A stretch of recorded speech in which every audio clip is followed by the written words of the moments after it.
Hello दोस्तों, नमस्कार। स्वागत है आप सभी का एग्ज़ाम लवर्स में।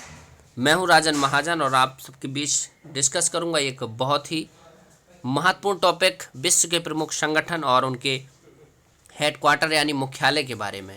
बहुत ही बढ़िया से आप लोग मेरे साथ 10 मिनट के अंदर ये दुनिया के बहुत महत्वपूर्ण जो संगठन हैं इनके बारे में समझेंगे और इनके हेडक्वार्टर कहाँ इसके बारे में समझने का प्रयास करेंगे। चलिए शुरुआत करते हैं।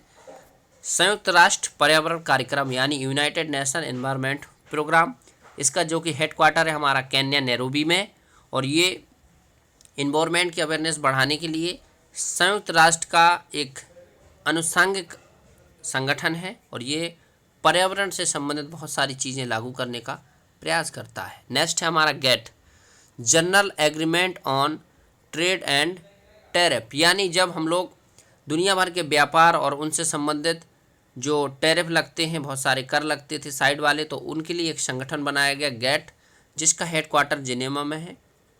फिलहाल गेट नाम से अब कोई संस्था नहीं है, उसका चेंज हो गया है, WTO में इसका नाम चेंज हो गया। आगे भी हम लोग इसको देखेंगे। नेक्स्ट है एशियाई विकास बैंक यानी ADB, एशियन डेवलपमेंट बैंक। इसकी स्थापना 1969 में होती है और 1969 में स्थापना होने के बाद ये बैंक एशिया के बहुत सारे देशों को मिलकर के बनाई गई है और ये बैंक बहुत सारे देशों को लोन देने का काम और उनके दीर्घकालिक और अल्पकालिक ऋण उपलब्ध कराती है। एशिया का देश है हमारा फिलीपींस, जिसकी कैपिटल है मनीला, वहीं पर इसका हेडक्वार्टर है।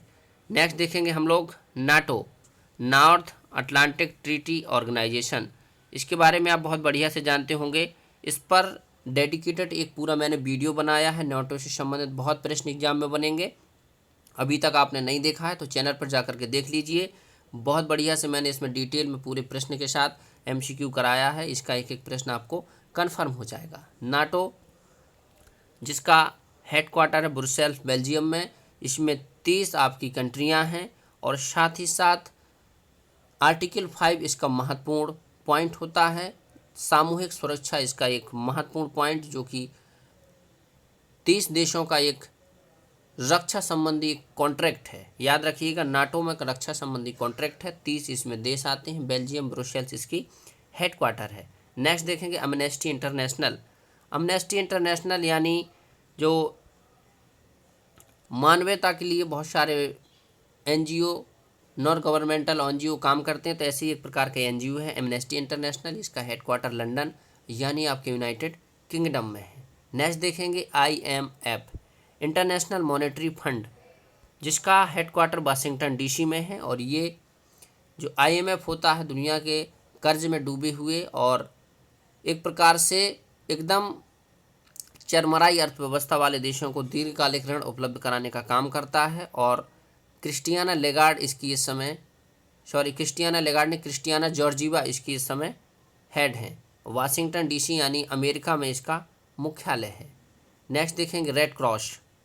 दुनिया भर के देशों में आपने चर्चा में अभी सुना होगा, जो यूक्रेन रशिया युद्ध हो रहा है उसमें रेड क्रॉस अपनी महत्वपूर्ण सेवाएं दे रहा है। और रेड क्रॉस जिनेवा यानी स्विट्जरलैंड में इसका हेडक्वार्टर है और 8 मई को इसका रेड क्रॉस दिवस मनाया जाता है। हेनरी ड्यूरेंट द्वारा इसकी स्थापना की गई थी और इसको कई बार नोबेल पुरस्कार से नवाजा गया है। नेक्स्ट देखेंगे संगठन है हमारा सार्क। देखिएगा, सार्क यानी south Asian association of regional corporation, जिसका हेडक्वार्टर आपका काठमांडू नेपाल में है और ये एशिया में ही पड़ता है। इसमें 8 कंट्रियां शामिल हैं। 1985 के बाद इसकी स्थापना होती है। नेक्स्ट देखेंगे आप इंटरपोल।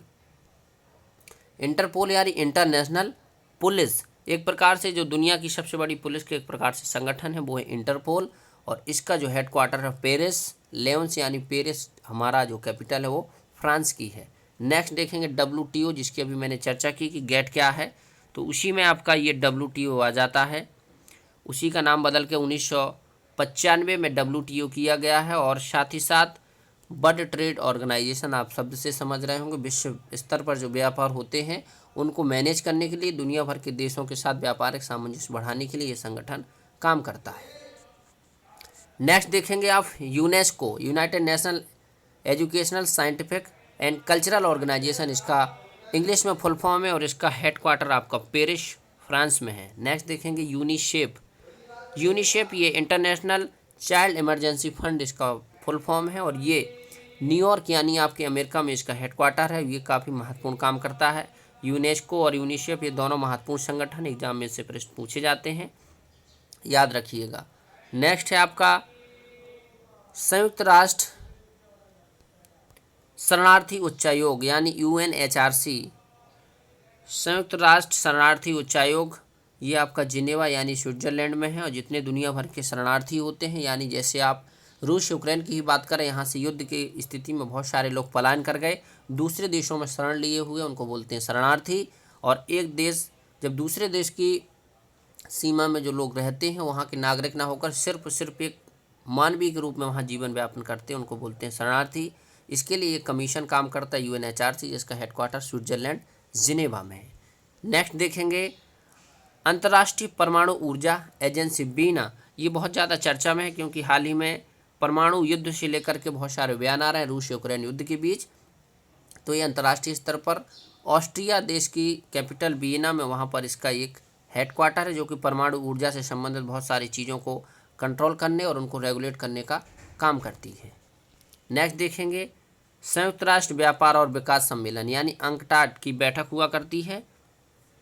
विकास कैसे हो और व्यापार विश्व स्तर पर कैसे डेवलप हो, इसके लिए एक संगठन काम करता है अंकटाड, जिसका हेडक्वार्टर जिनेवा स्विट्जरलैंड में है। नेक्स्ट है आपका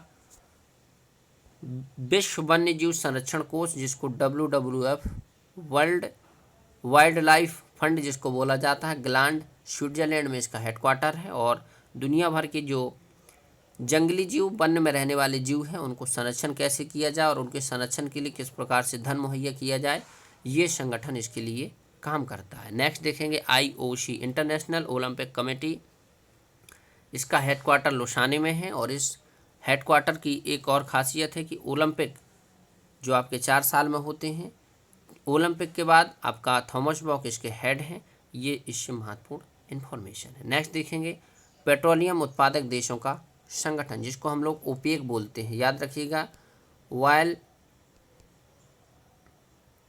organisation of oil exporting country इसका फुल फॉर्म है। ऑस्ट्रिया बीना यहाँ इसका हेडक्वार्टर है। और दुनिया भर के जो पेट्रोल उत्पाद करने वाले देश हैं, वो मिल करके इस संगठन का सदस्य हैं। और इस संगठन के माध्यम से दुनिया भर के देशों में किस प्रकार से पेट्रोलियम उत्पादों का वितरण हो, उनकी मूल्य किस प्रकार निर्धारित हो, और उसमें दुनिया भर के देशों का हस्तक्षेप कैसा हो, यहाँ पर डिसाइड किया जाता है। राष्ट्रमंडल जिसको हम लोग कॉमनवेल्थ बोलते हैं, और इस कॉमनवेल्थ को आप समझेंगे ये लंदन यानी आपका यूनाइटेड किंगडम में इसका हेडक्वार्टर है। कॉमनवेल्थ का मतलब होता है कि वे देश जो कभी ना कभी डायरेक्ट या इनडायरेक्ट रूप से ब्रिटेन यानी यूनाइटेड किंगडम के गुलाम रहे, उनका एक संगठन है, जिसको बोलते हैं राष्ट्रमंडल या कॉमनवेल्थ। इसके गेम होते हैं हर 4 साल बाद, राष्ट्रमंडल कॉमनवेल्थ गेम्स। इसको अंग्रेजी हिंदी में हम लोग समझ सकते हैं। नेक्स्ट है आपका यूरोपीय संसद, यूरोपीय यूनियन, यूरोपीय संसद, यूरोपीय परिषद, यूरोपीय काउंसिल, ये कई चीज़ें एक साथ हैं। यूरोपीय अपने आप में बहुत बड़ा संगठन है, इसके लगभग 27 मेंबर हैं, और इसकी एक मिलीजुली संसद है। इसका हेडक्वार्टर लग्जमबर्ग में है। और ये यूरोप यूनियन के महत्वपूर्ण जो संगठन होते हैं उनमें से एक है यूरोपियन संसद।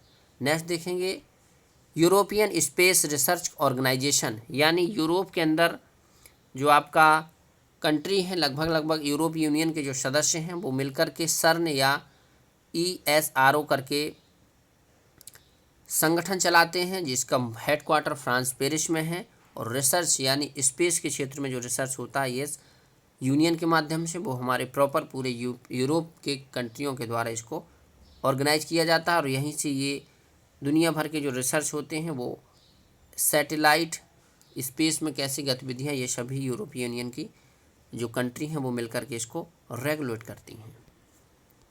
विश्व बैंक यानी वर्ल्ड बैंक, आप जानते हैं दुनिया भर के बैंकों का बैंक एक प्रकार से विश्व बैंक है। और ये WTO, विश्व बैंक, IMF थोड़ा एक दूसरे से रिलेटेड है, बट इनके अपने अपने अलग काम हैं। ये अलग अलग स्तर के ऋण मुहैया कराते हैं, और इनका हेडक्वार्टर भी वाशिंगटन DC में इसका है। और अपना दूसरे वाला जो हम लोगों ने पढ़ा भी, उसका भी हेडक्वार्टर आप यहाँ पर देखेंगे, वाशिंगटन DC IMF का भी है आपका, और यहाँ पर विश्व बैंक का भी है। नेक्स्ट देखेंगे आप अरब लीग। अरब लीग यानी अरब की जो कंट्री हैं उनको मिलकर के एक संगठन है, जिसको अरब लीग बोलते हैं। मिस्र की राजधानी काहिरा में इसका हेडक्वार्टर है। और लास्ट महत्वपूर्ण आपका ऑर्गेनाइजेशन जो कि आपका है दक्षिण पूर्व एशियाई राष्ट्रों का संघ, यानी आपका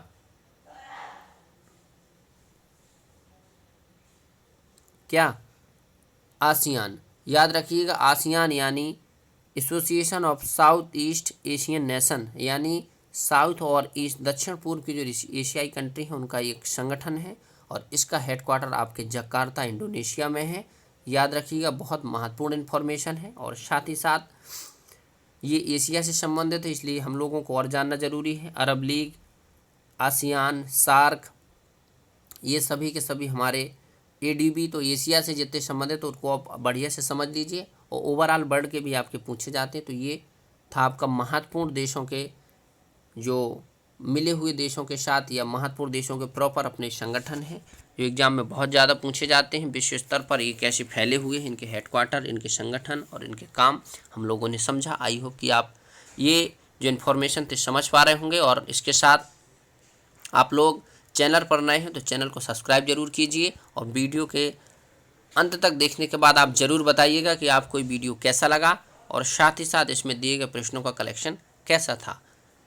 फिर मिलता हूँ नेक्स्ट वीडियो में, तब तक जुड़े रहिए एग्जाम लवर्स के साथ। रखिए अपना ख्याल। Thank you.